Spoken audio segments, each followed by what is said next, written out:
ఈ నెల 27 నుంచి ఇండియా వర్సెస్ శ్రీలంక జరగబోయే సిరీస్కు ఎట్టకేలకు ఇండియన్స్ స్క్వాడ్ని ప్రకటించారు.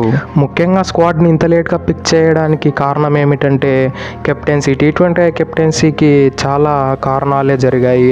సూర్యకుమార్ యాదవ్ కెప్టెన్ కావడానికి చాలా డిబేట్లే జరిగాయంట. అందుకే 2 డేస్ ముందే రిలీజ్ చేయాల్సింది ఒక 3 డేస్ లేట్ అయ్యి మనకు స్క్వాడ్ అనేది రిలీజ్ చేశారు. ముఖ్యంగా ఈ సిరీస్కు పిక్ చేసిన టీ20 స్క్వాడ్లో అయితే చాలా మార్పులే చేశారు. చాలా అన్ఫార్చునేట్ థింగ్స్ అయితే జరిగాయి.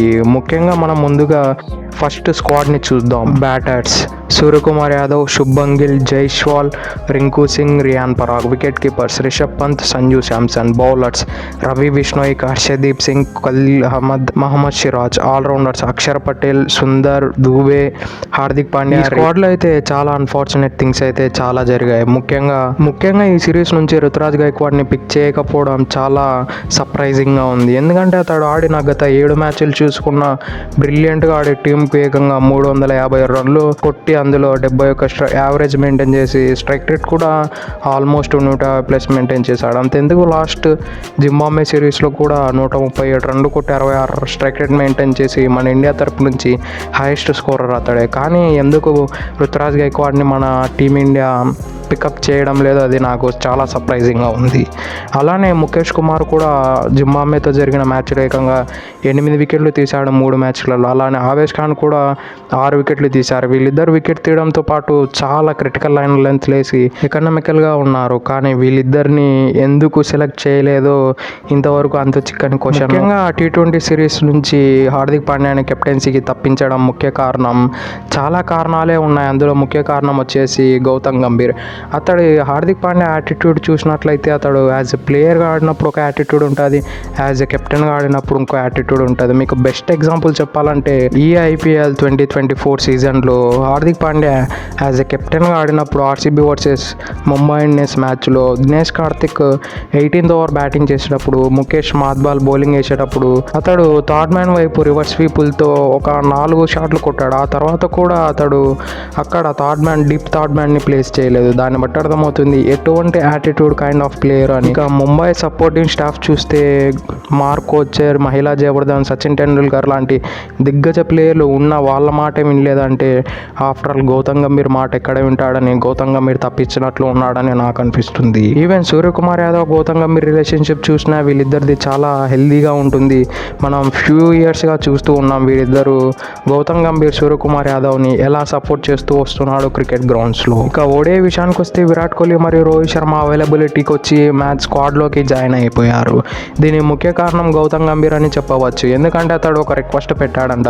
నేను కోచింగ్ చేయబోయే మొదటి సిరీస్లో నాకు ఫుల్ స్ట్రెంత్ స్క్వాడ్ కావాలని అతడు మెసేజ్ పెట్టాడంట. దానికి వీళ్ళిద్దరు రెస్పెక్ట్ఫుల్గా వీళ్ళిద్దరు యాక్సెప్ట్ చేసి వీళ్ళ అవైలబిలిటీని పెంచేశారు ఓడిఐస్లో. ఇక ఓడిఐ స్క్వాడ్ చూసుకున్నట్లయితే బ్యాటర్ శుభ్మన్ గిల్, రోహిత్ శర్మ, విరాట్ కోహ్లీ మరియు శ్రేయస్ అయ్యర్. వికెట్ కీపర్ల విషయానికి వస్తే కేఎల్ రాహుల్, రిషబ్ పంత్. బౌలింగ్ విషయానికి వస్తే హర్షిత్ రాణా, ఖలీల్ అహ్మద్, మహమ్మద్ సిరాజ్, కుల్దీప్ యాదవ్, హర్షదీప్ సింగ్. అలానే ఆల్రౌండర్ విషయానికి వస్తే శివం దూబే, వాషింగ్టన్ సుందర్, రియాన్ పరాగ్, అక్షర్ పటేల్. ఈ ఓడిఐస్లో సర్ప్రైజింగ్ థింగ్ ఏంటంటే రవీంద్ర జడేజాని ఎందుకు పిక్ చేయలేదో ఇంతవరకు మనకైతే అర్థం కాలేదు.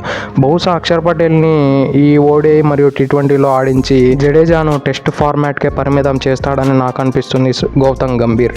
ఎందుకంటే అతడు నార్మల్ కోచెస్ లాగా ఒకే థింకింగ్ చేయడు, టాప్ ప్లేయర్ని 3 ఫార్మాట్లు ఆడాలని. ఇటువంటి థింకింగ్ అయితే అసలు చేసే పర్సన్ అయితే కాదు. కాబట్టి ఇతడు డిఫరెంట్గా ఆలోచించే పర్సన్ కాబట్టి ఇతడు డెఫినెట్లీ రవీంద్ర జడేజాను టెస్ట్లకి పరిమితం చేస్తాడని నాకు అనిపిస్తుంది.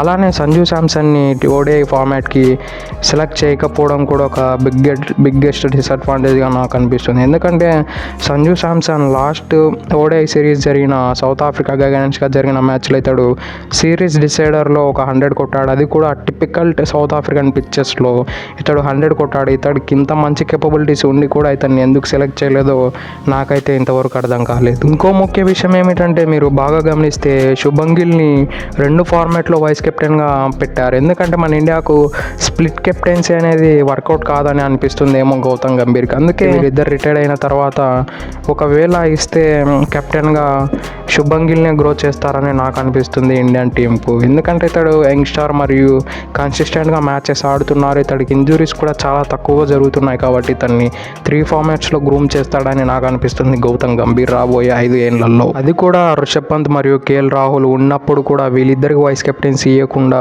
శుభ్మన్ గిల్కి ఇచ్చారంటే శుభ్మన్ గిల్ సంథింగ్ ఏదో స్పెషల్ ఉంది. అలానే కేఎల్ రాహుల్ చూసినట్లయితే అతడు కంటిన్యూస్గా ఒక ఇయర్ కూడా ఎప్పుడు క్రికెట్ ఆడింది రోజులైతే లేవు. అతడికి ఎప్పుడో ఒకసారి ఒక సిరీస్ ఆడితే ఒక సిరీస్కు ఇంజురీ ప్రాబ్లం అనేది గత కొన్నేళ్లుగా చూస్తూ వస్తున్నాం మనం. ఒకవేళ రిషబ్ పంత్ కేఎల్ రాహుల్ వీళ్ళు మంచి పర్ఫార్మెన్స్ అందిస్తే ఇషాన్ కిషన్ అయితే కనుమరుగైపోతాడు మన టీమిండియన్ స్క్వాడ్ నుంచి. T20 క్రికెట్లోంచి చూసినట్లయితే ధ్రువ్ జురేల్, జితేష్ శర్మ లాంటి కీపర్స్ని ఎంకరేజ్ చేస్తున్నాడు కాబట్టి ఇషాన్ కిషన్ అయితే డెఫినెట్లీ ఇతడు కనుమరుగైపోతాడేమో అని నాకు అనిపిస్తుంది. ఇక సూర్యకుమార్ కెప్టెన్సీ చేయడంలో ఇంకో ముఖ్య విషయం ఏమిటంటే హార్దిక్ పాండ్యా ఆల్రౌండర్ కాబట్టి అతడు ప్రెజర్ ఎక్కువ ఉంటుంది బౌలింగ్ బ్యాటింగ్ చేయడంలో. అలానే అతడు ఫిట్నెస్ కూడా అంత ప్రాపర్గా maintain చేయలేడని అనిపించినట్లుంది team management.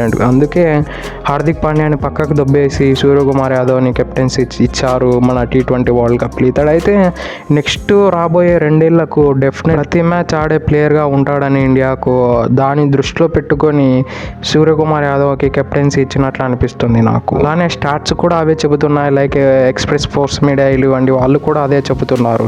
That's it for today. ఇలాంటి మరెన్నో వీడియో కోసం మన ఛానల్ని సబ్స్క్రైబ్ చేసి డైలీ ఫాలో కండి. ఈ వీడియోని మీ ఫ్రెండ్స్ కూడా అలానే షేర్ చేయండి. Thank you for it. Have a nice day.